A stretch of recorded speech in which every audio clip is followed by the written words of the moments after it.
L'histoire des Juifs d'Allemagne et d'Autriche, un feuilleton proposé et présenté par Gérard Inger. Bonjour. Nous avons vu que les Juifs ont commencé à s'installer en Allemagne avec les Romains et puis ont continué jusqu'à l'époque mérovingienne à vivre paisiblement en territoire allemand.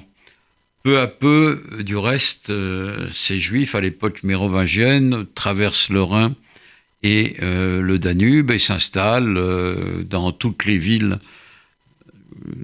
du centre et du nord de l'Allemagne. On trouvera au Moyen-Âge de nombreuses Judenstrasse, donc des noms qui montrent bien que les Juifs étaient présents dans des rues et des parties de cités allemandes. Quand les Carolingiens, avec Charlemagne, prennent le pouvoir et remplacent les vieux rois mérovingiens, Charlemagne étant un empereur qui parle tant aux Français qu'aux Allemands, en allemand on dit Karl der Grosse, Charlemagne est favorable aux Juifs et utilise les Juifs très souvent comme interprètes, comme commerçants, comme maîtres d'école souvent, et comme ambassadeurs. Il envoie le juif Isaac à la tête de son ambassade auprès du calife Haroun al-Rachid qui règne à Bagdad, et il se sert d'eux souvent comme diplomate auprès notamment de l'Empire byzantin. Donc, sous Charlemagne et ses successeurs, la vie des Juifs en Allemagne continue à se dérouler d'une manière paisible, et cela va durer quelque temps. Ils sont sous la protection de l'empereur, et quiconque s'en prend aux Juifs est puni par l'empereur, et les amendes sont versées au trésor impérial.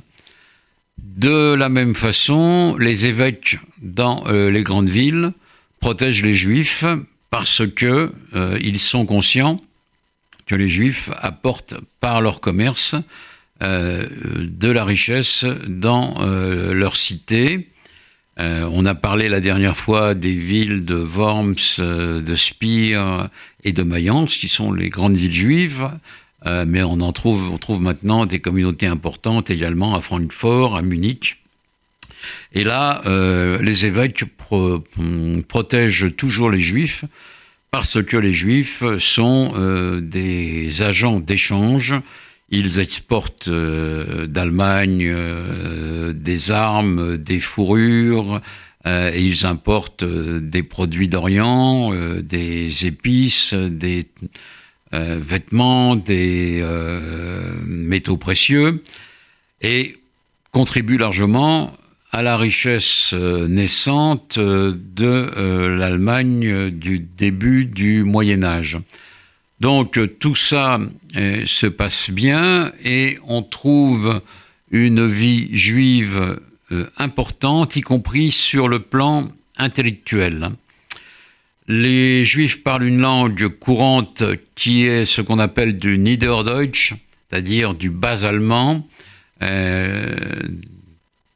l'allemand qu'on parlait et qu'on parle encore d'ailleurs souvent en Alsace et en Bavière, différent du Hochdeutsch, le haut allemand, et ce bas allemand qui va se mêler avec des mots hébreux chez eux, des mots hébraïques, va donner naissance au Yiddish, le parler juif, qu'on va trouver donc d'abord dans les terres allemandes et puis plus tard plus à l'est.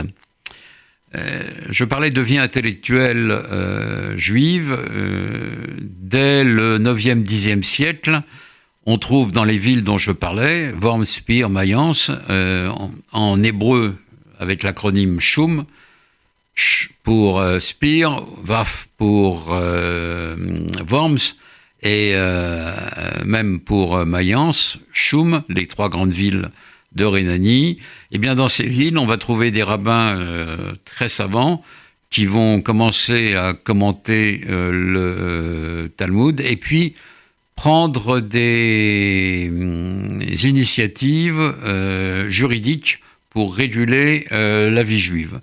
Le plus grand de ces rabbins, c'est Gershon ben Yehuda, nommé Meor HaTorah, la lumière, le luminaire de la Torah, qui va interdire la polygamie. C'est le premier rabbin à avoir interdit au Xe siècle la polygamie, qui va prendre la défense des femmes face à des maris qui ont tendance à les rejeter sans la moindre règle, qui va protéger également des juifs qui peuvent avoir tendance, sous les pressions de l'Église, à se convertir au christianisme et qui reviennent quand même au judaïsme, éviter les critiques et les railleries contre eux.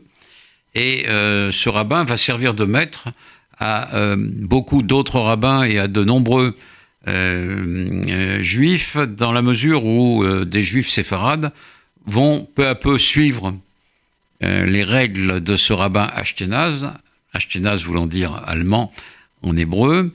Je vous conseille du reste la lecture d'un livre de Aleph Bet Yehoshua, Voyage vers l'an 1000, qui raconte l'histoire d'un juif séfarade qui a plusieurs femmes et qui va consulter ce rabbin avec ses femmes pour savoir s'il peut continuer à être polygame ou pas. C'est une très jolie histoire qui a été traduite en français il y a déjà une 20aine d'années, et on peut trouver le livre, qui montre bien l'influence de ce rabbin, qui va être un des maîtres de Rashi.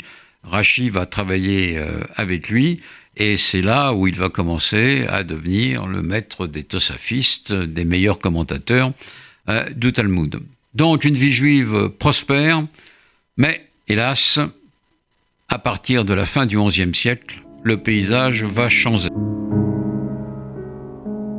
C'était l'histoire des Juifs d'Allemagne et d'Autriche, un feuilleton proposé et présenté par Gérard Ringer.